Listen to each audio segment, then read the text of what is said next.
Hi ಎಲ್ಲ big boss ಲವರ್ಸ್ಗೆ ನನ್ನ ಕಡೆಯಿಂದ big hi. Bigg Boss Kannada season 12 ನ ಗ್ರ್ಯಾಂಡ್ ಫಿನಾಲೆಯ ಶೂಟಿಂಗ್ ನಡೀತಾ ಇದೆ. ನಿಮ್ಮೆಲ್ಲರಿಗೂ ಗೊತ್ತು, ಆಲ್ರೆಡಿ ಮುಕ್ಕಾಲು ಭಾಗ ಶೂಟಿಂಗ್ ಮುಗಿದಿದೆ. ಎಡಿಟಿಂಗ್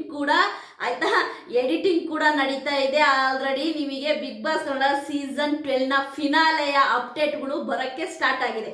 ಓಕೆ, ಈಗ ನಾವು ಏನು ಗೊತ್ತಾ, ಯಾವ ಕಂಟೆಸ್ಟೆಂಟ್ಗಳ ಬಗ್ಗೆ ಕೂಡ ಏನೂ ಹೇಳೋಕ್ಕಾಗಲ್ಲ. ಏನಿದ್ರು ಜಸ್ಟೇ ಫಿನಾಲೆ ನೋಡಬೇಕು, ಹ್ಯಾಪಿಯಾಗಿ ಖುಷಿ ಆಗ್ಬೇಕಷ್ಟೇ. ಓಕೆ, ಓಟಿನ ಲೀಸ್ಟು ಕೂಡ ಈ ಸರಿ ನಿಜವಾಗ್ಲೂ ಹೇಳ್ತಾ ಇದ್ದೀನಲ್ವಾ, ಟಾಪ್ 6 ಕಂಟೆಸ್ಟೆಂಟಿಗೇನೆ ಆಯಿತಾ, ಈಗ ಬಂದಿರುವ ನ್ಯೂಸ್ ಪ್ರಕಾರವಾಗಿ ಟಾಪ್ 6 ಕಂಟೆಸ್ಟೆಂಟಿಗೆ 1,20,00,000 ಆಯಿತಾ, 1,20,20,00,000 ಅಂದರೆ 1,20,20,00,000 ಹತ್ರ ಟಾಪ್ 6 ಎಲಿಮಿನೇಟ್ ಆಗಿರುವ ಕಂಟೆಸ್ಟೆಂಟಿಗೆ ಬಂದಿದೆ.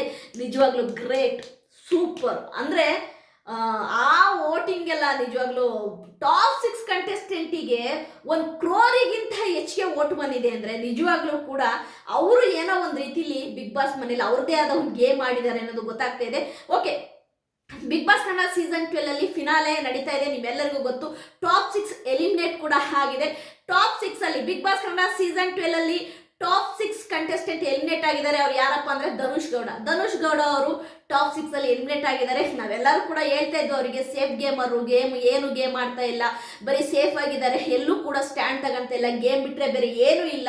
ಆದರೂ ಕೂಡ ಧನುಷ್ ಗೌಡನ್ಗೆ 3 ಸರಿ ಕ್ಯಾಪ್ಟನ್ ಮಾಡಿದ್ದಾರೆ ಬಿಗ್ ಬಾಸ್ ಟೀಮ್ ಅವರು. ಅದೇ ರೀತಿ ಟಾಪ್ 6 ಒಂದು ಗೇಮ್ ಕೂಡ ಅವರೇ ವಿನ್ ಆಗಿದ್ರು. ಏನಪ್ಪ ಅವ್ರಿಗೆ ಅಷ್ಟೊಂದು ಅಡ್ವಾಂಟೇಜ್ ಕೊಡ್ತಾ ಇದ್ದಾರಲ್ಲ ಬಿಗ್ ಬಾಸ್ ಟೀಮು, ಯಾರಾದರೂ ಧನುಷ್ ಗೌಡನ್ನ ವಿನ್ ಮಾಡ್ತಾರಾ ಏನೋ ಅಂತೇಳಿ ನಾವು ಕೂಡ ತುಂಬ ಸರಿ ಯೋಚನೆ ಮಾಡಿದ್ದು. ಬಟ್ ಇಲ್ಲಿ ಅನ್ಎಕ್ಸ್ಪೆಕ್ಟ್ ಅನ್ನೋದು ಈ ಬಿಗ್ ಬಾಸ್ 12 ನಿಜವಾಗ್ಲೂ ತುಂಬಾ ಇದೆ.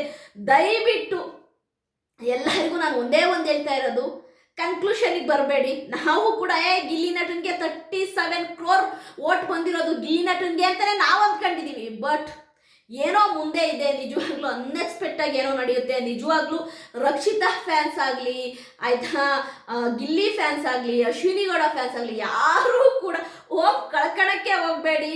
ಇನ್ನೂ ಇದೆ ಹಬ್ಬ, ಈಗ ತಾನೇ ಸ್ಟಾರ್ಟ್ ಆಗಿದೆ ಹಬ್ಬ, ಇನ್ನೂ ಇದೆ.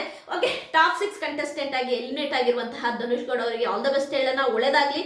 ಅದಲ್ಲದೆ ನನಗೆ ಧನುಷ್ ಗೌಡನ ಇಲ್ಲ ಕಾವ್ಯನ ಅಂತ ಟಾಪ್ 6 ನೋಡೋದಾದ್ರೆ ಧನುಷ್ ಗೌಡಗಿಂತ ಕಾವ್ಯಗೆ ಹೆಚ್ಚಿನ ಓಟು ಬಂದಿದೆ ಅಂತ ಗೊತ್ತಾಗ್ತಾ ಇದೆ. ಯಾಕೆಂತಂದ್ರೆ ಟಾಪ್ 6 ಇದ್ದಂತಹ ಧನುಷ್ ಗೌಡ ಏನಿಗೆ ಎಲಿಮಿನೇಟ್ ಆಗಿದ್ದಾರೆ ಅವರಿಗೆ 1 crore ಅಂದರೆ 1 crore ಹೆಚ್ಚಿಗೆ ಓಟ್ಸು ಬಂದಿದೆ ಅನ್ನೋದು ಗೊತ್ತಾಗ್ತಾ ಇದೆ.